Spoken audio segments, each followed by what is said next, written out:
voy a hablar, no voy a hablar sobre irrigantes, creo que hubo un error ahí. Esa es una charla que tiene otro profesor. Voy a intentar compartir mi pantalla en este momento. No puedo presentarla, por favor me habilitas. Listo, ya puede comenzar. Ok, entonces.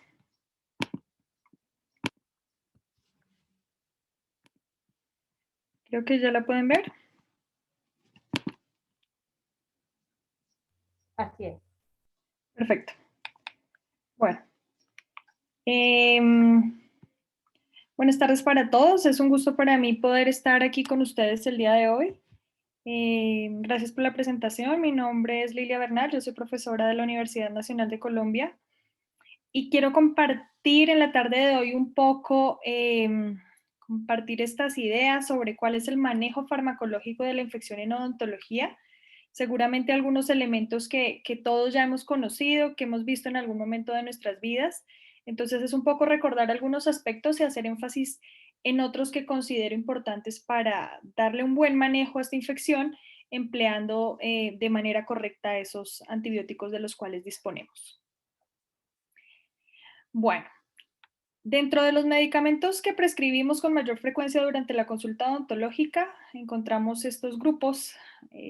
A grosso modo, encontramos, por ejemplo, los analgésicos, los ansiolíticos, los anestésicos locales que aun cuando no los prescribimos hacen parte de nuestra práctica clínica diaria, los corticosteroides que no son frecuentemente empleados, aunque son muy buenos antiinflamatorios, en algunos casos pueden resultar bastante interesantes, y definitivamente los antibióticos para el manejo de la infección odontogénica.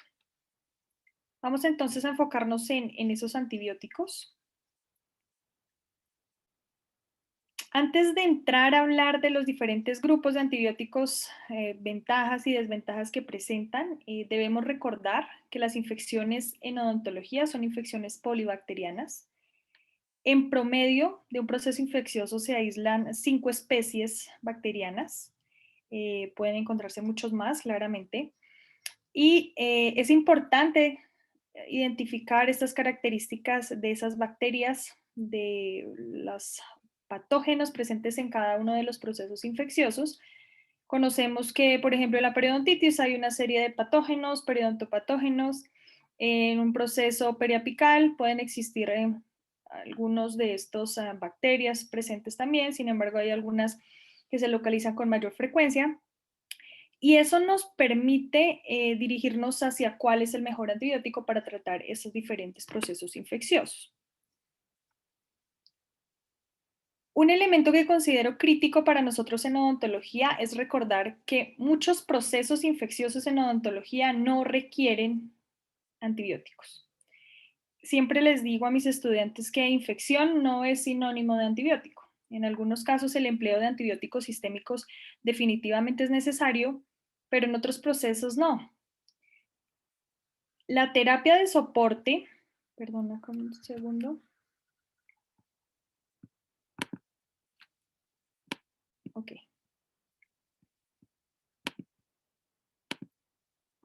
La terapia mecánica en esos procesos infecciosos es el elemento más importante para darle un buen tratamiento y un buen pronóstico a esa infección.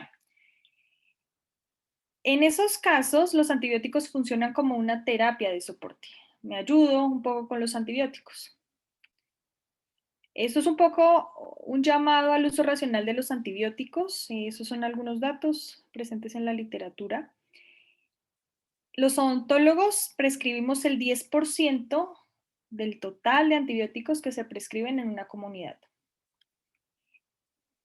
Y solo el 12% de las prescripciones que hacemos nosotros, hablando de antibióticos, son prescripciones necesarias.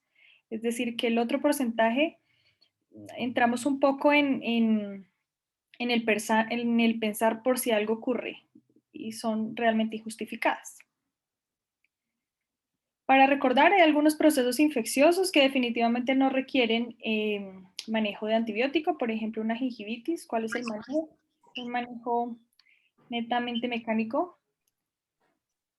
¿Me escuchan bien? Perfectamente. Ok, perfecto. Hay algunas indicaciones que yo considero relativas porque en algunos procesos infecciosos dentro de estos se puede requerir el uso de antibióticos sistémicos, algunas periodontitis, no todas las periodontitis necesitan antibióticos definitivamente. Algunas infecciones de origen endodóntico pueden necesitarlo, no todos. Y lo mismo ocurre en un absceso dentoalveolar. No siempre en un absceso dentoalveolar necesito prescribir antibióticos.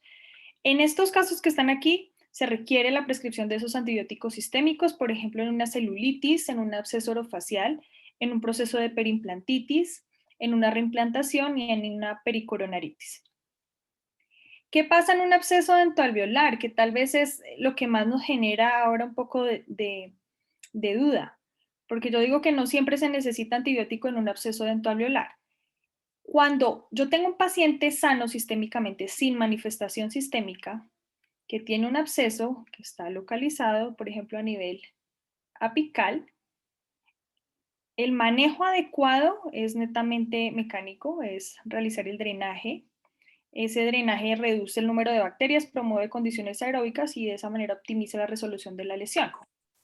Sin embargo, ¿por qué estaba acá en este espacio de indicación relativa? Sin embargo, si su paciente tiene un absceso dentalveolar que está localizado, pero presenta sintomatología sistémica, como malestar general, fiebre e infartación ganglionar, esta es una indicación de que ese paciente necesita antibiótico, seguramente por vía oral o por vía parenteral según la severidad, porque la infección ya no solo está localizada allá a nivel de la cavidad oral, sino ya está generando manifestaciones generales. ¿Cómo elegimos los antibióticos en odontología? Hay una serie de antibióticos que prescribimos con frecuencia, que ahorita vamos a recordar. Generalmente uno encuentra que esos antibióticos se prescriben de manera empírica, es decir, un poco a partir de la experiencia. Si me ha funcionado con unos pacientes, pues lo empleo con otros. No estoy de acuerdo con esa definición porque a la hora de elegir un antibiótico, nosotros conocemos cuál es el lugar de la infección. Si conozco el lugar de la infección, sé cuáles son las bacterias predominantes en ese sitio, identifico esos microorganismos, puedo identificar cuál es la sensibilidad a determinados fármacos, tengo en cuenta también factores propios del paciente, respuestas alérgicas, tratamientos recientes con antibióticos, conozco elementos relacionados con la seguridad del fármaco y basados en eso, pues decido qué antibiótico puedo emplear.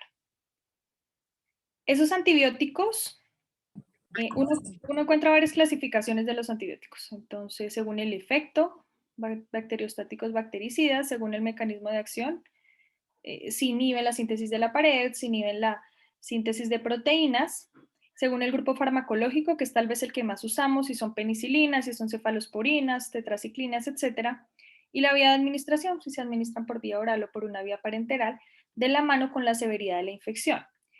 Entender, por ejemplo, esto, el mecanismo de acción, ¿por qué me importa a mí como odontólogo reconocer cuál es el mecanismo de acción de un antibiótico? Eso me permite identificar cuáles antibióticos pudiera yo combinar clínicamente y cuáles definitivamente no pueden asociarse a la hora del manejo de una infección odontogénica. En odontología, aun cuando nosotros prescribimos un grupo de antibióticos reducidos, son varios grupos los que podríamos prescribir. Los encontramos acá en esta diapositiva. Yo pudiera prescribir amoxicilina, amoxicilina con ácido clavulánico, cefalosporinas, metronidazol, clindamicina, tetraciclinas y macrólidos. Fíjense que tenemos varios grupos. Sin embargo, hay unos criterios de selección que me permiten determinar cuál es el mejor antibiótico en ese paciente para ese proceso infeccioso. Aquí vemos algunos ejemplos, porque aquí les estoy hablando como de los grupos grandes generales y tal vez se preguntan, sobre todo en algunos, en estos, unos ejemplos de ellos que nosotros pudiéramos utilizar o que utilizamos. En el caso de las penicilinas es claro, es sencillo para nosotros. Amoxicilina es una penicilina, ampicilina es una penicilina, la asociación amoxicilina ácido clavulánico y la penicilina B.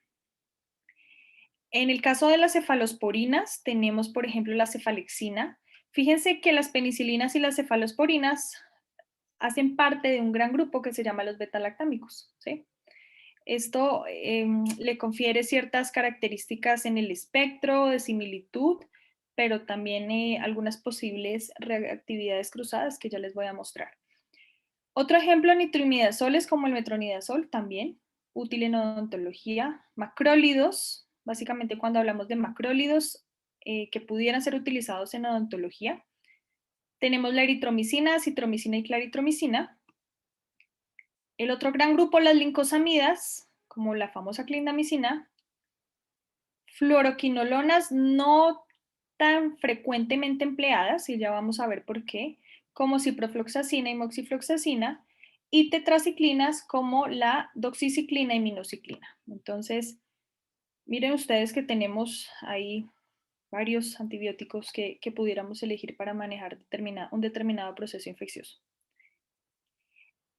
¿Cómo entonces manejo la infección? ¿Qué hago cuando tengo una infección en un paciente adulto o en un paciente niño? Inicialmente decíamos, bueno, tiene que determinar qué proceso infeccioso es y analizar si realmente necesita la administración de un antibiótico sistémico.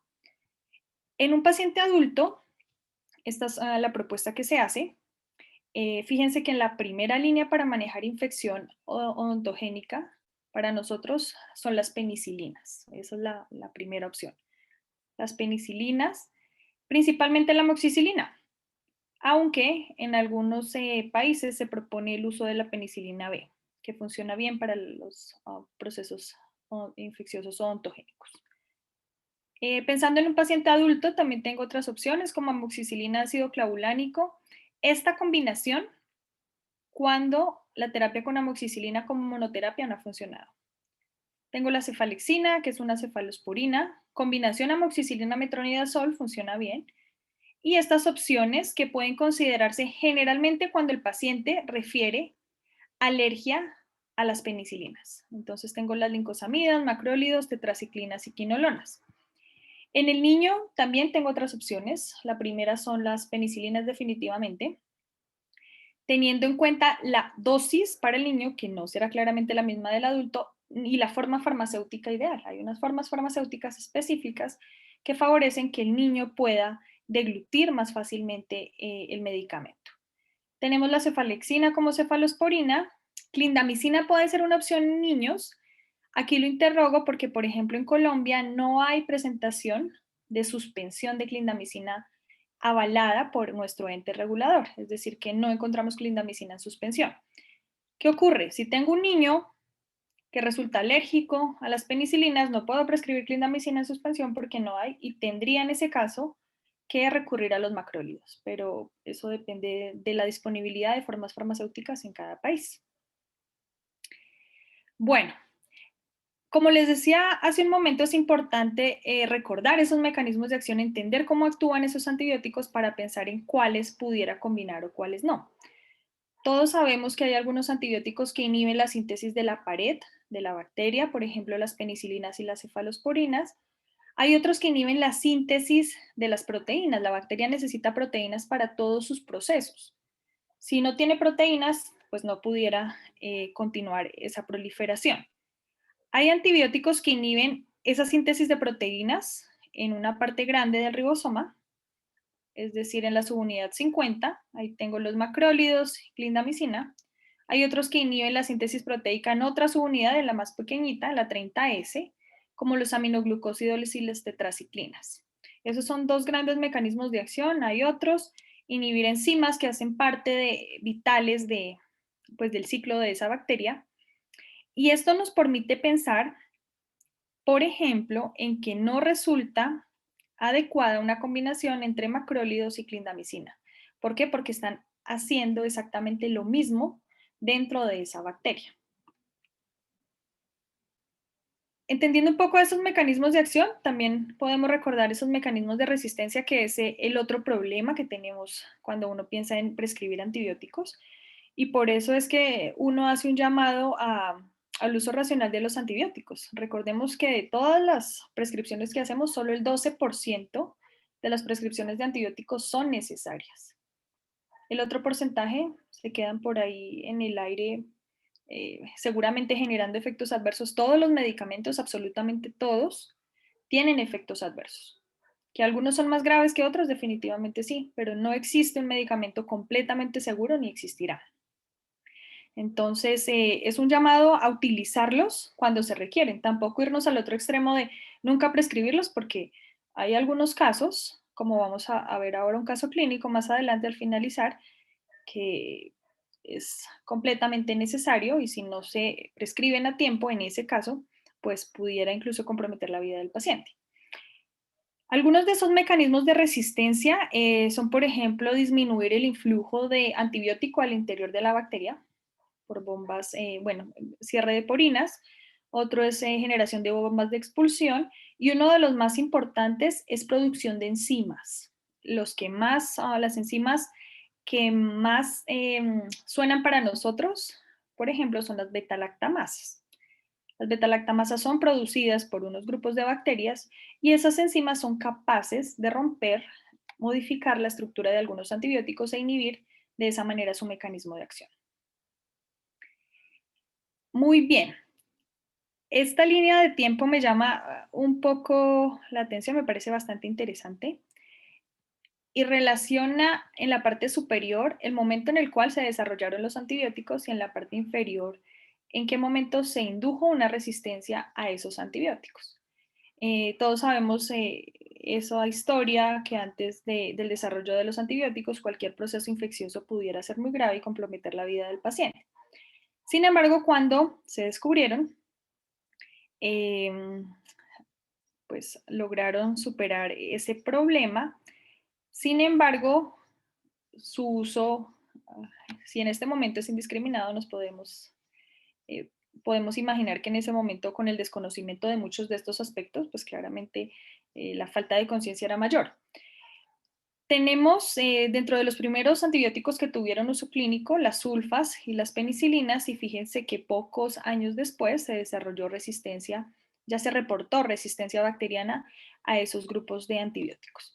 Uno de los casos más críticos es meticilina. Meticilina es una penicilina que se desarrolló por allá en 1960 y muy pocos años después ya se reportaba resistencia bacteriana. Es por eso que la meticilina no tiene uso clínico hoy en día. Otro elemento significativo es esto aquí en estos primeros años, 1930 hasta 1970, la aparición de antibióticos para uso clínico pues fue significativa. Sin embargo, después de eso, fíjense que la cosa es poco prometedora. Y no porque no se investigue, en todas las universidades hay al menos un grupo de investigación que se dedica a este tipo de análisis, porque no se desarrollan nuevos fármacos. Eso se relaciona directamente con lo que hablábamos hace un momento, con la resistencia a esos principios activos. Ok, continuando con nuestro tema, quiero aquí hacer unas definiciones rápidas, unos recorderis rápidos de estos conceptos que yo considero conceptos clave. Yo puedo hablar de profilaxis antibiótica pensando en profilaxis antibiótica para endocarditis infecciosa, ¿de acuerdo? Si yo pienso en profilaxis antibiótica para endocarditis infecciosa, me refiero a administrar un antibiótico un tiempo antes de un procedimiento odontológico en un paciente con un problema cardíaco que predisponga a la aparición de esta patología grave que es la endocarditis infecciosa. Esa es la primera definición.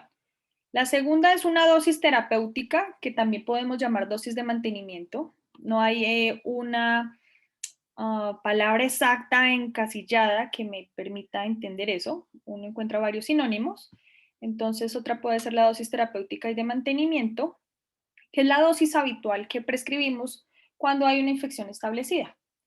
Y finalmente, podemos hablar de cubrimiento antibiótico, dosis de carga, o incluso a veces también le llaman profilaxis antibiótica, no para endocarditis infecciosa, en general una profilaxis antibiótica, cuando ya hay una infección establecida y yo quiero evitar la diseminación de esa infección. Esto me parece clave porque uno siempre tiene que pensar cuál es el objetivo de esa terapia que estoy prescribiendo. ¿Y por qué? Porque seguramente la dosis y la duración será diferente. Vamos a entrar a ver algunos aspectos de cada uno de esos grupos de antibióticos.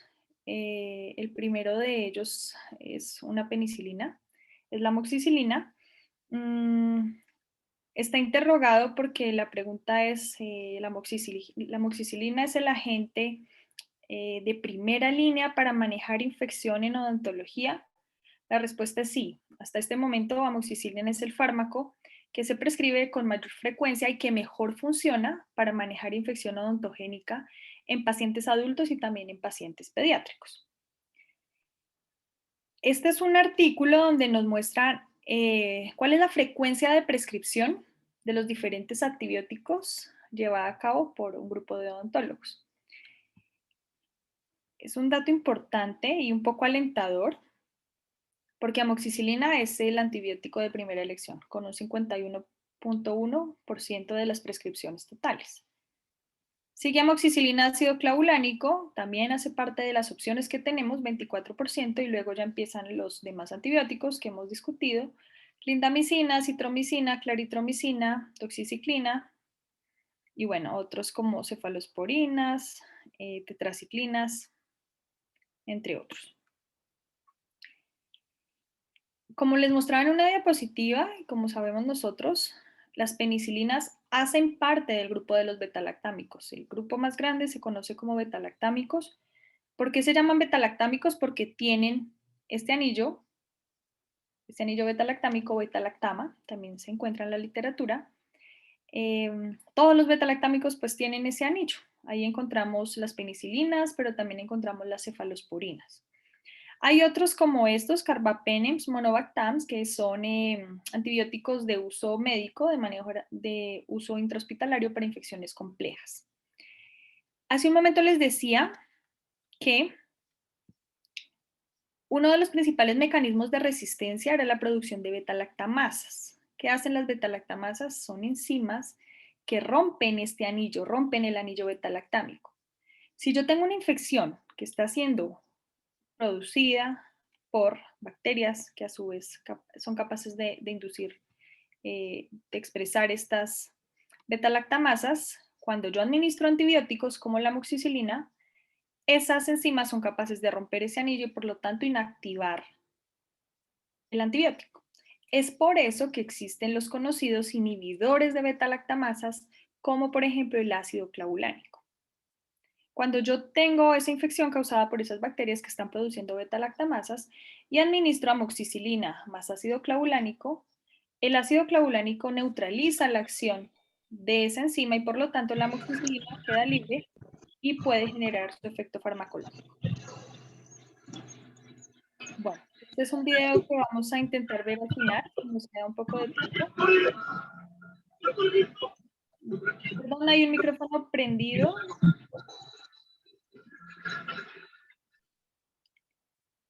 Bueno, muy bien. Dentro de las penicilinas, dijimos que la que prescribimos con mayor frecuencia es la amoxicilina. La amoxicilina es una aminopenicilina. Son las penicilinas con el espectro más extendido. Y esto tiene una razón, y es que recuerden que al principio decíamos que las infecciones en odontología son infecciones polibacterianas. Encontramos bacterias de diferente naturaleza, por lo tanto necesito un agente que sea capaz de cubrir las infecciones causadas por esas diferentes bacterias. La penicilina B también es una opción, es una penicilina natural, tiene un espectro interesante para manejar infecciones odontogénicas. Esos son los dos grupos que utilizamos en odontología. Esta es, por ejemplo, la dicloxacilina, que es una penicilina resistente a betalactamasas. No funciona en odontología, permite manejar infecciones causadas, por ejemplo, por Staphylococcus aureus. Y la piperacilina es un grupo de antibióticos, es una penicilina más bien, de uso médico para manejo de infecciones respiratorias graves. ¿Por qué amoxicilina? Al comienzo les interrogaba amoxicilina y les dije que sí. ¿Por qué amoxicilina? Porque amoxicilina, por ejemplo, en comparación con ampicilina. ¿Por qué prefiero amoxicilina sobre ampicilina? Amoxicilina tiene unas características interesantes. Una es el espectro, que lo acabamos de discutir. Otra es que es estable en pHs bajos. y fue diseñada para administrar por vía oral. Se absorbe muy bien por vía oral. El 90% del fármaco que usted le administra a un paciente, de este fármaco se absorbe a nivel gastrointestinal. Eso es una gran ventaja porque las concentraciones en sangre son muy altas y por lo tanto las concentraciones que se van a alcanzar en el sitio blanco donde necesito que genere su efecto van a ser muy buenas. Adicionalmente, la amoxicilina, la absorción de amoxicilina no se ve afectada por el consumo de alimentos y la incidencia de diarrea es menor en comparación con los otros antibióticos. Uno de los principales efectos adversos relacionados con la administración de antibióticos es la diarrea, porque estoy modificando la flora gastrointestinal.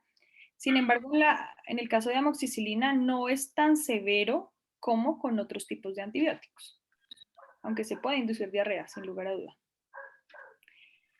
Un poco para recordar la dosis de amoxicilina. Como dijimos, en niños hay que hacer un cálculo de la dosis. Está la dosis 50 miligramos por kilogramo de peso al día. Amoxicilina se administra cada 8 horas y el tiempo de tratamiento es de 5 a 7 días, aun cuando en la literatura hay estudios, hay evidencia científica que propone tratamientos más cortos con amoxicilina. Sin embargo, al menos en nuestra escuela, este es el tiempo que aún manejamos para manejar infección odontogénica, de 5 a 7 días. Dosis en adulto, 500 miligramos cada 8 horas por un tiempo de 5 a 7 días. Les contaba algo sobre los inhibidores de beta-lactamasas. Dentro de los inhibidores de beta-lactamasas hay estos tres. Bueno, estos tres son los clásicos, se han desarrollado otros. Está el ácido clavulánico, el sulbactam y el tazobactam. ¿Qué hace el inhibidor de beta-lactamasas? Inhibir la enzima, sencillamente. Aquí vemos el ácido clavulánico. Cuando está la enzima presente, el ácido clavulánico toma la enzima y la inactiva. Y se conoce también como inhibidor suicida, porque es que la enzima también lo inactiva a él. Pero como él no es quien tiene el efecto farmacológico, el efecto antibacteriano lo tiene la amoxicilina, que viene asociado con el ácido clavulánico. Esa amoxicilina puede generar su efecto. Vienen asociados en la misma forma farmacéutica. Uno encuentra la asociación entre amoxicilina y ácido clavulánico en una cápsula.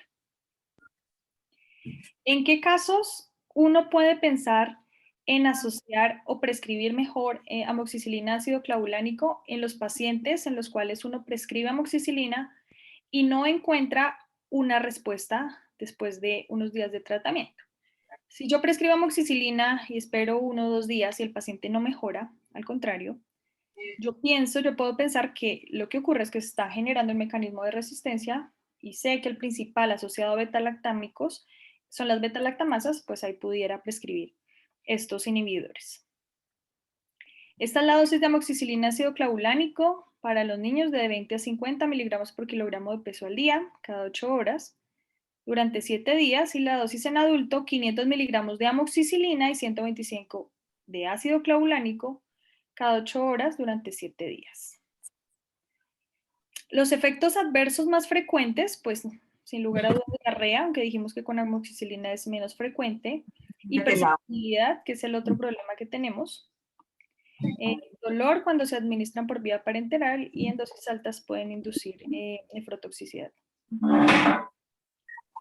Disculpen, ¿hay un micrófono prendido?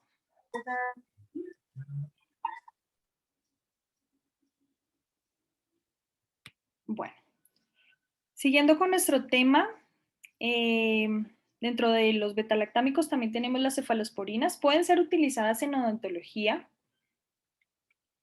particularmente estas que están aquí, ¿de acuerdo? Hay varias cefalosporinas, hay un número grandísimo como lo podemos observar aquí, pero las que resultan útiles para manejar infección odontogénica son estas de esta primera generación, enfocándonos principalmente en la cefalexina. La cefalexina funciona bien, tiene un espectro interesante, una farmacocinética adecuada para permitir el manejo de infecciones odontológicas. Esta es la dosis de cefalexina, 500 miligramos cada 6 horas por un tiempo de 5 a 7 días. Y también hay suspensión disponible para manejar infección en niños. Y esta es la dosis de 10 a 25 miligramos por kilogramo cada 6 horas durante un tiempo total de 7 días. Cuando uno prescribe cefalosporinas debe tener presente esto. Eso es una pregunta que siempre aparece, siempre nos la hacen a los odontólogos, en general a los profesionales que prescribimos fármacos, y es si se consume algún fármaco, algún medicamento, ¿pudiera consumirse alcohol? La respuesta debería ser no, en todos los casos. Los tratamientos deberían ser tratamientos responsables. Sin embargo, con algunos grupos farmacológicos va más allá un poco de la responsabilidad. Se pueden presentar efectos adversos graves cuando se combinan esos antibióticos, incluidas las cefalosporinas y alcohol. Lo que ocurre es una interacción, hay una interacción entre estos dos elementos y se produce algo que se conoce como el efecto disulfiram. ¿En qué consiste ese efecto disulfiram? Cuando yo consumo alcohol o alguien consume alcohol, esa es una sustancia exógena que tiene que metabolizarse para poder eliminarse, como cualquier elemento. Cuando se administran esos dos elementos, ese medicamento y el alcohol, hay una competencia enzimática y ese alcohol no puede continuar su metabolismo normal y se queda aquí parado. Este metabolito, que se llama el acetaldehído, se produce, pero no puede seguir hasta este punto. Se queda detenido y ese acetaldehído induce efectos tóxicos. Como se detiene, como se acumula, hay efectos tóxicos que pueden ser graves. Incluso hay algunos reportes de efecto disulfiram muy grave. La recomendación en esos pacientes cuando uno prescribe cefalosporinas y metronidazol es darle la indicación al paciente que por favor no consuma alcohol durante el tiempo de tratamiento. Como les dije, ambos son betalactámicos. Miren aquí el anillo betalactámico de los dos. Eso tiene un particular interés y es que se puede presentar reactividad cruzada cuando un paciente presenta alergia a las penicilinas, puede presentar alergia a las cefalosporinas. Hace algunos años se decía que si el paciente era alérgico a las penicilinas, definitivamente no deberían prescribirse cefalosporinas. Las últimas actualizaciones dice, sí, puede presentarse alergia, sin embargo, si es estrictamente necesario, lo puede intentar, pero yo creo que en odontología tengo otras opciones. Puedo utilizar otras opciones si mi paciente presenta alergia a penicilinas diferentes a cefalosporinas para evitar esa probabilidad de reactividad cruzada. Respecto a las lincosamidas, dentro de las lincosamidas tenemos la lincomicina, la clindamicina. La clindamicina todos la conocemos muy bien. Esta es la estructura básica de la clindamicina. Tiene mejores características que lincomicina, es por eso que nosotros prescribimos clindamicina y no lincomicina. Clindamicina la prescribimos cuando el paciente resulta alérgico a las penicilinas. Esa es una de las principales indicaciones para el empleo de clindamicina en odontología. Clindamicina se puede administrar por vía oral, pero también se puede administrar por vía intramuscular o intravenosa, es decir, por vía parenteral, en infecciones odontogénicas más graves. No todas las infecciones odontogénicas que requieren uso de antibiótico, pues serán adecuadas para que se maneje el antibiótico por vía oral. Según la severidad, puede necesitarse un antibiótico por vía parenteral.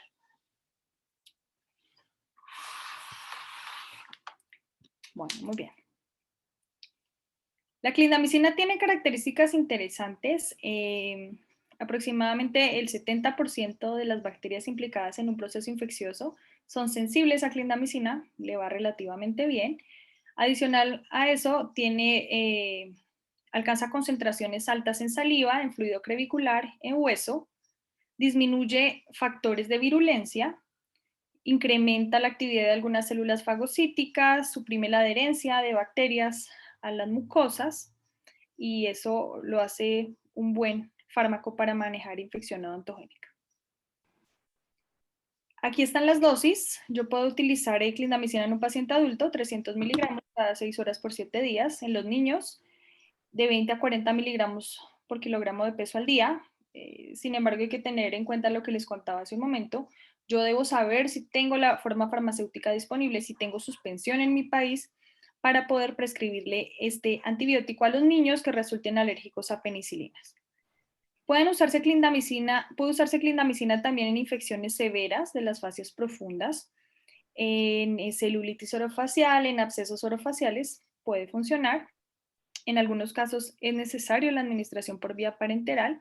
La dosis en ese caso es de 300 a 600 miligramos y puede ser una opción para realizar profilaxis antibiótica. Profilaxis antibiótica en pacientes alérgicos a los beta-lactámicos. El tiempo no nos da mucho para hablar de profilaxis, pero pues todos conocemos las guías para hacer profilaxis antibiótica en odontología.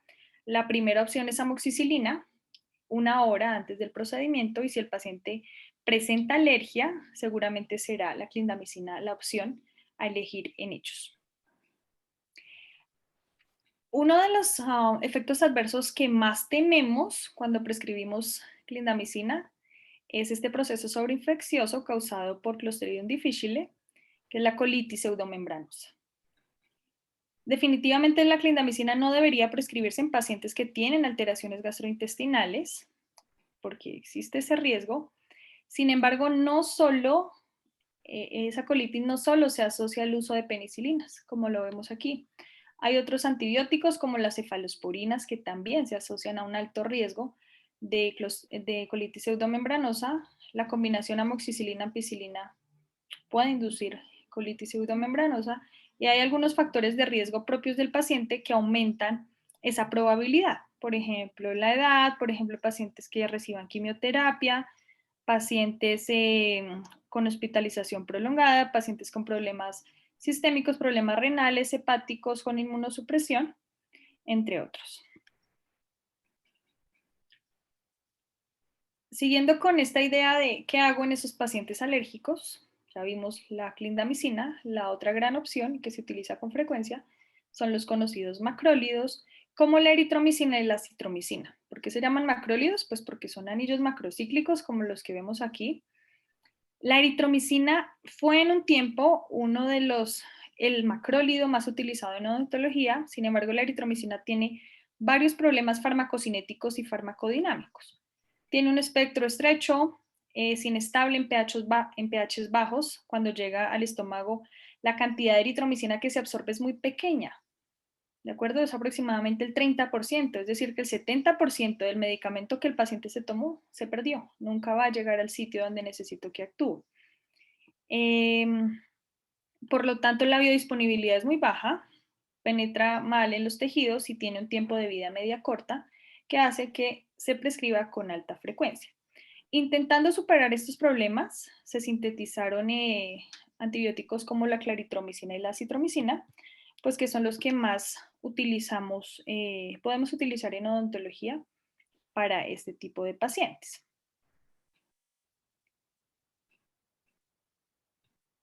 ¿Cuál de ellos funcionan bien los dos? Pensando un poco en la posología, este se administra cada 12 horas, este se administra cada 24 horas, la citromicina pues le va bien. Sin embargo, hay que tener en cuenta que acitromicina no puede ser primera opción para manejar infección odontogénica por encima de penicilinas. Desafortunadamente, un poco en mi experiencia lo he visto, donde se prescribe acitromicina para manejar una infección odontogénica, y la razón para prescribir acitromicina como primera opción en vez de amoxicilina es que acitromicina se prescribe cada 24 horas solo por 3 días. Esa posología es bastante amigable, sin lugar a duda. Sin embargo, hay que tener en cuenta otros elementos de mayor relevancia, como por ejemplo el espectro que puede ser cubierto por esos grupos de antibióticos. Cuando uno piensa en ese paciente alérgico y decide prescribir acitromicina, pues es importante recordar algunas propiedades que tiene acitromicina que lo hacen un buen fármaco en ese tipo de pacientes. Es estable en pH ácido y fíjense que estas características, en comparación con las que tiene la eritromicina, me hacen pensar que definitivamente nos enfocamos a acitromicina dejando un poco de lado la eritromicina. Es estable en pH ácido, se absorbe bien, a diferencia de la eritromicina. La acitromicina se absorbe más o menos un 90%. La absorción no se afecta por alimentos, penetra bien las diferentes células, se alcanzan concentraciones altas en diferentes tejidos, se administra cada 24 horas, el tiempo de tratamiento son solo 3 días e induce menos gastrolesividad en comparación con la eritromicina. Dentro de los macrólidos, la eritromicina es el que más daño gastrointestinal induce. En ese tipo de pacientes alérgicos a los betalactámicos, en los cuales decido que la acitromicina es el fármaco para manejar la infección, aquí está la dosis, 500 miligramos cada 24 horas por 3 días. Y en los niños también lo puedo utilizar. Existe la suspensión de acitromicina para niños. Está la dosis, 10 miligramos por kilogramo de peso al día, cada 24 horas durante 3 días. Aquí hay otra dosis que la llamo PA y no es más que la abreviatura de profilaxis antibiótica. Acitromicina puede ser también utilizado como medicamento, como antibiótico para realizar profilaxis antibiótica en odontología en los casos que se requiere. Decíamos que la primera opción era amoxicilina, que genera las penicilinas. Puede usar clindamicina, pero acitromicina también hace parte de esas opciones. Si decido prescribir claritromicina, claritromicina la dosis es 500 miligramos cada 12 horas por 7 días. Y en niños 15 miligramos por kilogramo de peso al día cada 12 horas durante 7 días. Pensándolo un poco desde nuestra experiencia, desde nuestro país, estos medicamentos, por ejemplo, acitromicina y claritromicina, aun cuando los puede prescribir un odontólogo, no son medicamentos que le entreguen al paciente dentro del plan de beneficios en salud que tenemos. Es decir, que el paciente, si el odontólogo decide prescribirle acitromicina o claritromicina, tendría que comprar el medicamento. Desafortunadamente, todos sabemos que no todo el mundo tiene la oportunidad de comprar algunos medicamentos y particularmente, al menos aquí, claritromicina resulta más costoso que acitromicina. Entonces, por eso también nos enfocamos un poco hacia acitromicina. Así como veíamos que la clindamicina se asocia a esa colitis pseudomembranosa, que es uno de los principales efectos adversos, uno de los más temidos, cuando uno habla de macrólidos, hay algunas alertas importantes, como esta que está aquí. Esta es una alerta realizada por la FDA. La FDA es la entidad norteamericana que regula la venta, la producción de medicamentos, alimentos y cosméticos en Estados Unidos. Y es un ente regulatorio importante para entes regulatorios como, por ejemplo, el INVIMA, que es nuestro ente en Colombia. Ellos hacen estas alertas cuando encuentran algún problema de seguridad en los medicamentos y esta alerta dice que la acitromicina, pero en general los macrólidos, se asocian con cambios anormales en la actividad eléctrica del corazón que pueden dar lugar a un ritmo cardíaco irregular y potencialmente fatal, particularmente en los pacientes que ya tienen factores de riesgo cardiovasculares, y aquí hacen énfasis en eso. Los profesionales de salud deben considerar ese riesgo de generar esa modificación eléctrica cardíaca en pacientes que ya tienen problemas cardíacos de base, donde estarían completamente contraindicados. Otro elemento importante cuando uno piensa en prescribir macrólidos, uno ya lo vimos, hay que tener en cuenta si su paciente tiene algún problema cardíaco, y el otro importante son las interacciones farmacológicas. Los macrólidos se asocian con muchas interacciones farmacológicas. ¿Qué quiere decir eso? Que usted tiene que hacer una muy buena historia clínica para determinar qué medicamentos está recibiendo su paciente. ¿Por qué? Porque la prescripción de esos macrólidos podría interferir con la respuesta esperada de esos medicamentos de base que trae el paciente. Por ejemplo, interactúan con atorvastatina, que son hipolipemiantes, con inmunosupresores, con la warfarina. Siempre que tengamos un paciente con warfarina, hay que pensar muy bien qué medicamentos prescribir, en este caso en los que nos venimos enfocando, qué antibiótico prescribir. No es que no se pueda prescribir, en el caso de que se requiera, hay que hacerlo, solo que sencillamente no pudiera ser cualquiera de los antibióticos que manejamos habitualmente y definitivamente no podría ser un macrólido. Respecto a los nitroimidazoles, particularmente el metronidazol es un antibiótico que inicialmente se desarrolló para manejar infecciones por protozoarios. Clínicamente hoy todavía se emplea para manejar estas infecciones.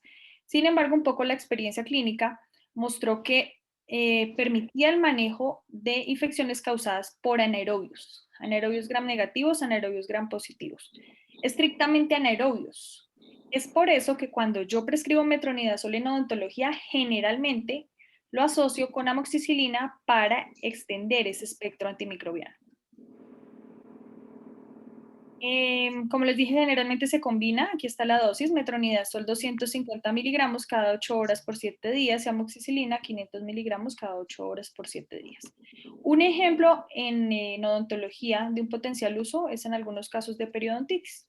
Sin embargo, en algunas infecciones endodónticas que induzcan manifestaciones sistémicas en este paciente, esta asociación puede resultar muy importante. Efectos adversos del metronidazol: dolor de cabeza, puede presentar diarrea, náuseas.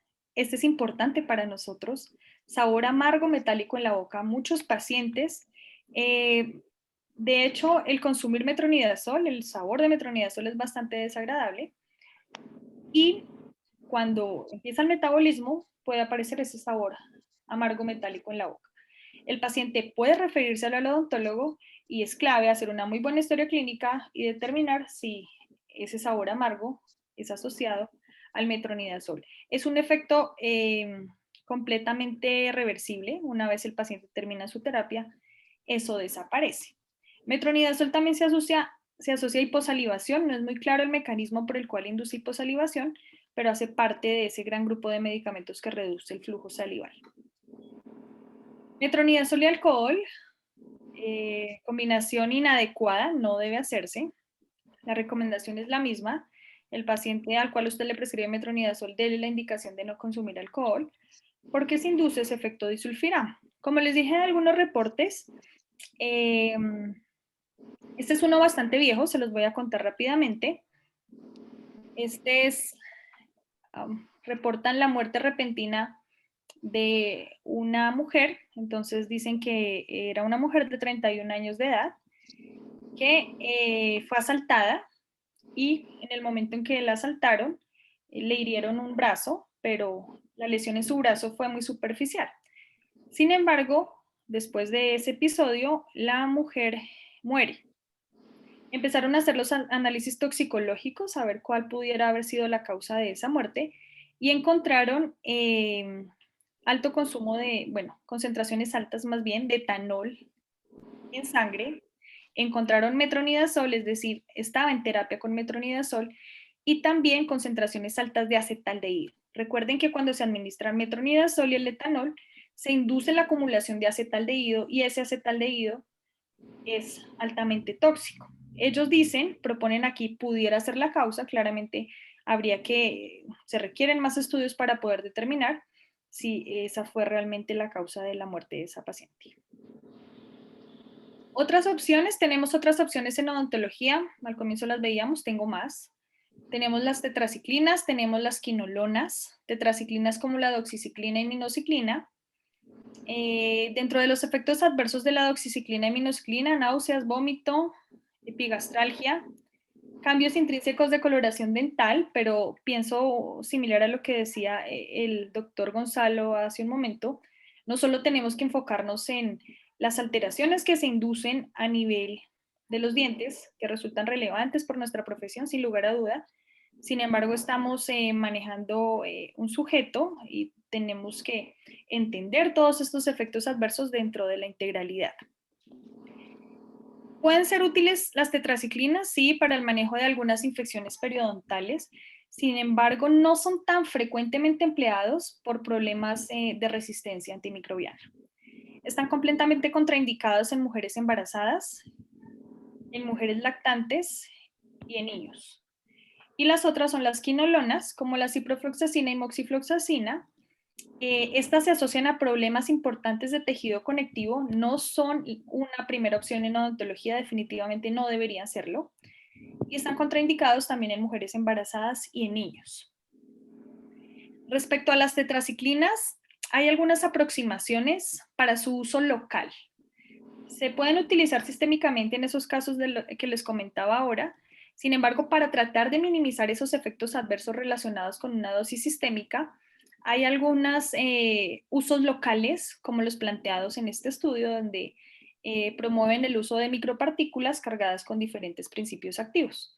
Uno de ellos, que existe comercialmente en algunos países, no está disponible en Colombia, se conoce como Arestin. ¿Qué son Arestin? Son micropartículas cargadas con minociclina. También existen micropartículas cargadas con doxiciclina, se usan clínicamente para el manejo de la enfermedad periodontal. Esta es la presentación en la que vienen.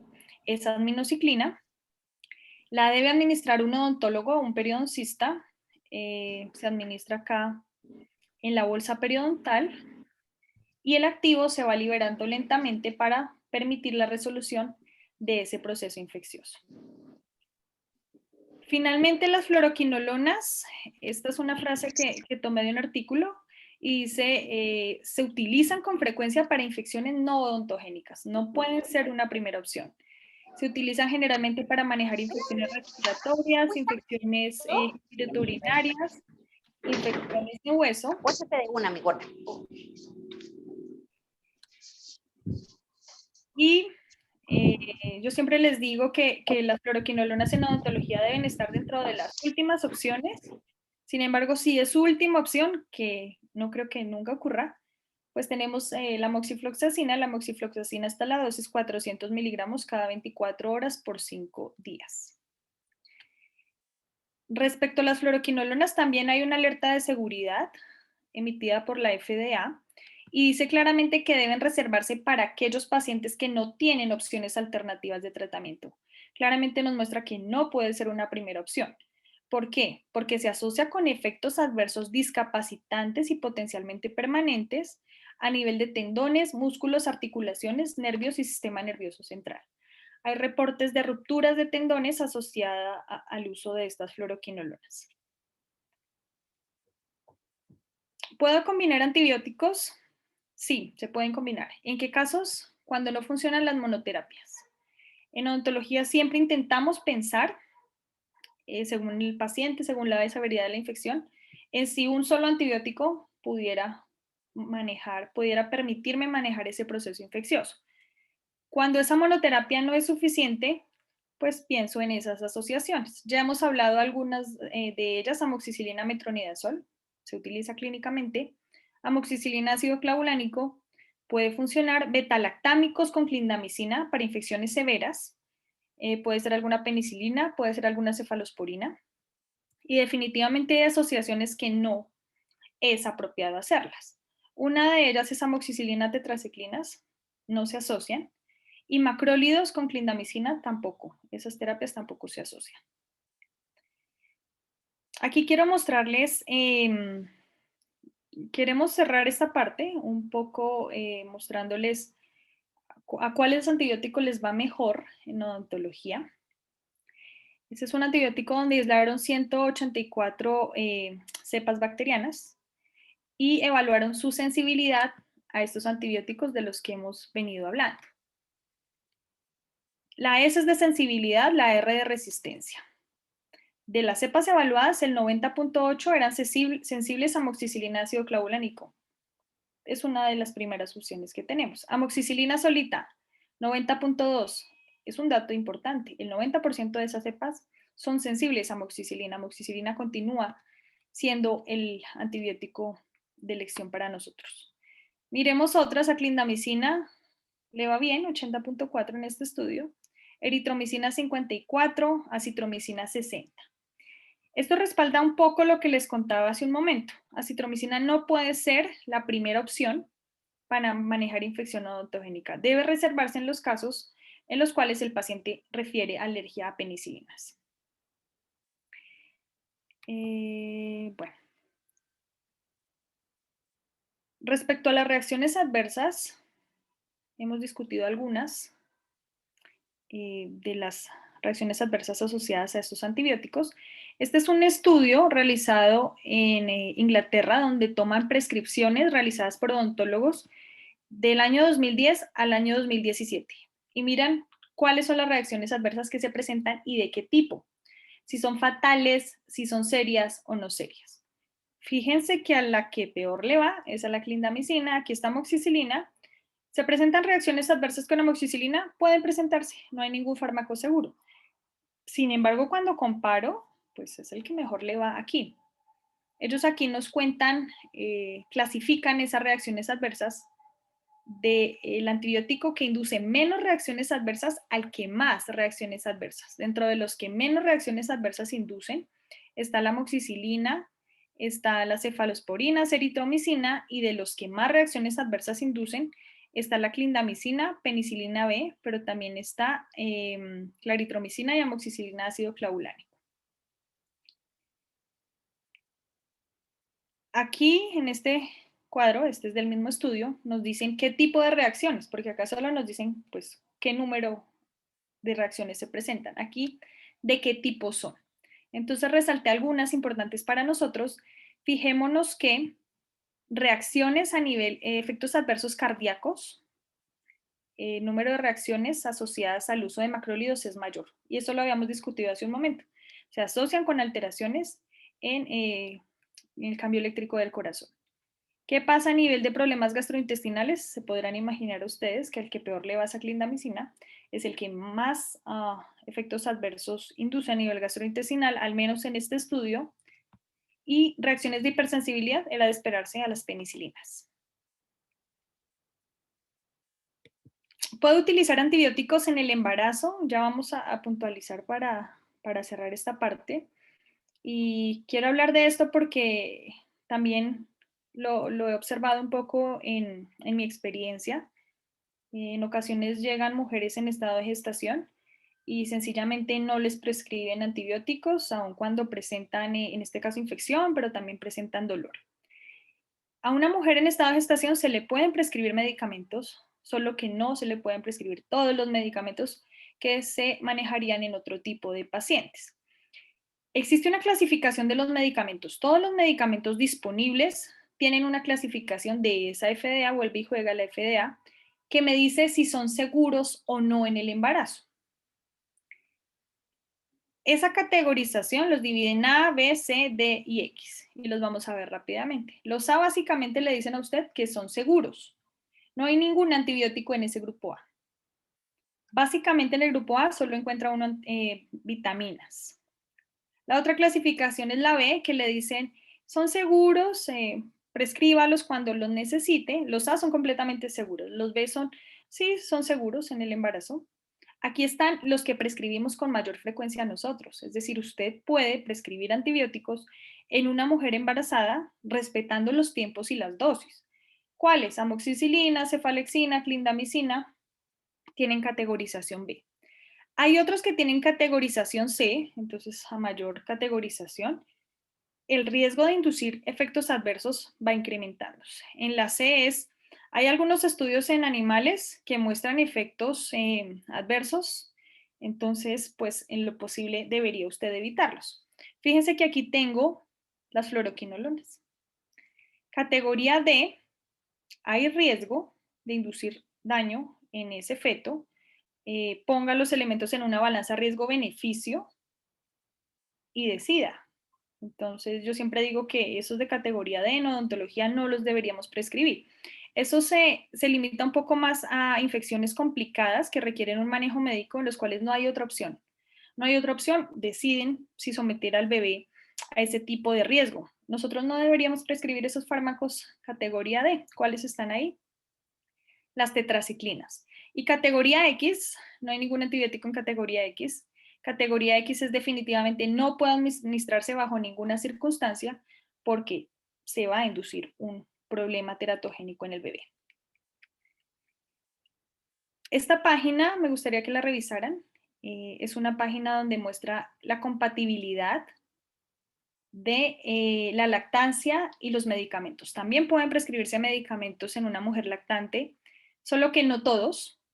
Esta página es una página española. Aquí uno escribe el medicamento y le dicen si puede administrarse o no.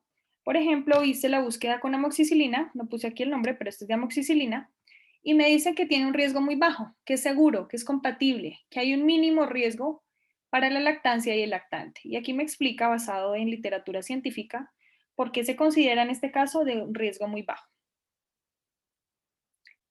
Para cerrar, quería mostrarles este caso clínico. Es una serie de casos, solo traje uno.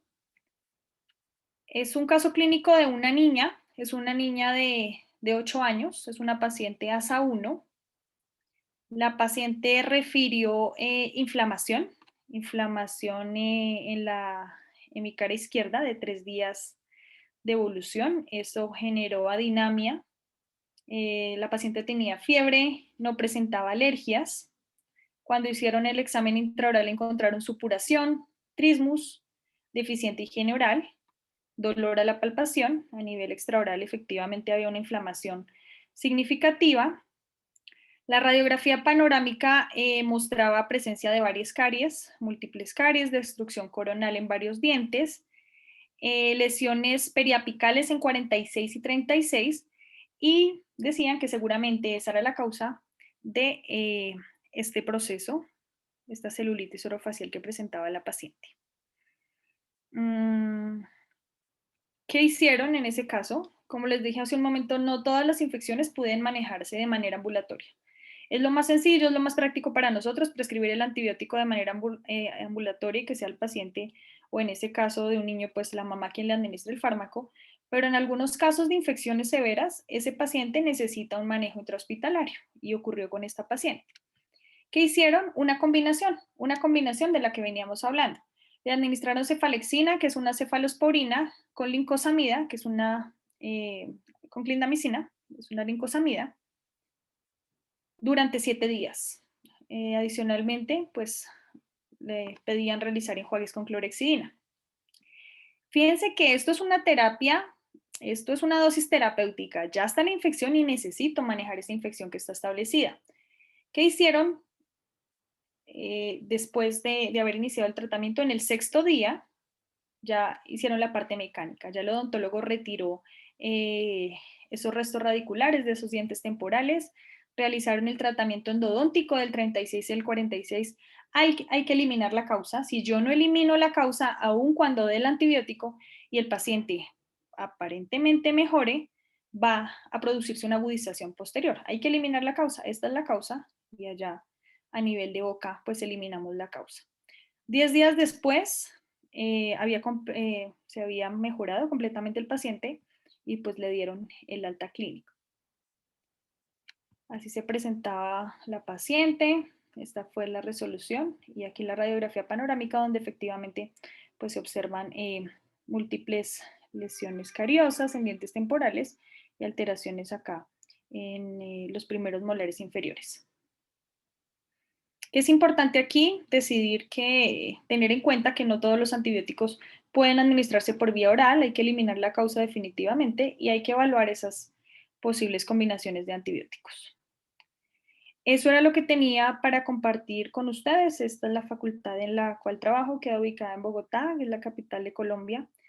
Bienvenidos todos ustedes para cuando nos quieran visitar. Muchas gracias por su atención, y cualquier pregunta estoy dispuesta a poder resolverla. Muchas gracias.